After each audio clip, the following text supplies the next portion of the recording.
Hi అండి. ఈ వీడియోలో సమ్మర్లో కంపల్సరీ తినాల్సిన కర్రీ అయితే మీ ముందుకు తీసుకొచ్చాను. సమ్మర్లో కంపల్సరీ ఎందుకు తినాలి అని అంటే, సమ్మర్లో హీట్ని తగ్గించే కర్రీస్ ఎక్కువ తినాలనుకుంటాం కదా. దాంట్లో ఫస్ట్ మనం తినవలసిన కర్రీ ఇదేనండి. ఏంటంటే బూడిద గుమ్మడికాయ కర్రీ. బూడిద గుమ్మడికాయ కర్రీ కూడా చేసుకుంటారా అని కొంతమంది క్వశ్చన్ మార్క్ లాగా ఉండిపోతుంది. కర్రీ చేసుకుంటారండి, చాలా బాగుంటుంది, చాలా టేస్టీగా ఉంటుంది. ఒకసారి తిన్నామంటే మనకే తినాలనిపిస్తుంది.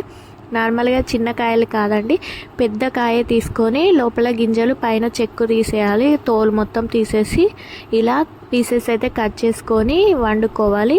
ఆ వండే ప్రాసెస్ ఏంటో ఈ వీడియోలో చూసేద్దాం. ముందుగా స్టవ్ ఆన్ చేసుకొని కడాయి పెట్టుకున్న తర్వాత 2-3 స్పూన్స్ ఆయిల్ అయితే యాడ్ చేయాలి. ఆయిల్ హీట్ ఎక్కిన తర్వాత జీలకర్ర ఆవాలు వేసుకోవాలి. ఆవాలు జీలకర్ర వేగిన తర్వాత చిన్నగా కట్ చేసి పెట్టుకున్న ఆనియన్, కరివేపాకు, 2 ఎండుమిర్చి యాడ్ చేయాలి. ఇవి మంచిగా వేగిన తర్వాత 1 స్పూన్ పసుపు కూడా యాడ్ చేయాలి. పసుపు కూడా వేసుకున్న తర్వాత ఒకసారి మంచిగా కలిపేసి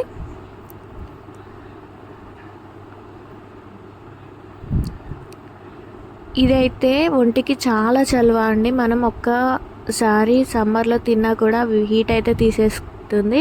ఇప్పుడు మనం ముందుగా కట్ చేసి పెట్టుకున్న గుమ్మడికాయ ముక్కలు అయితే అన్నికి వేసుకొని మంచిగా కలుపుకోవాలి. ఇందులో వాటర్ కంటెంట్ ఎక్కువగా ఉంటుంది కాబట్టి ఎలాంటి వాటర్ అవసరం లేదు. ఒక 5 మినిట్స్ మూత పెట్టి ఉంచితే చూసారు కదా, మొత్తం మగ్గిపోయింది. ఇప్పుడు 1 స్పూను కారం, 1 స్పూను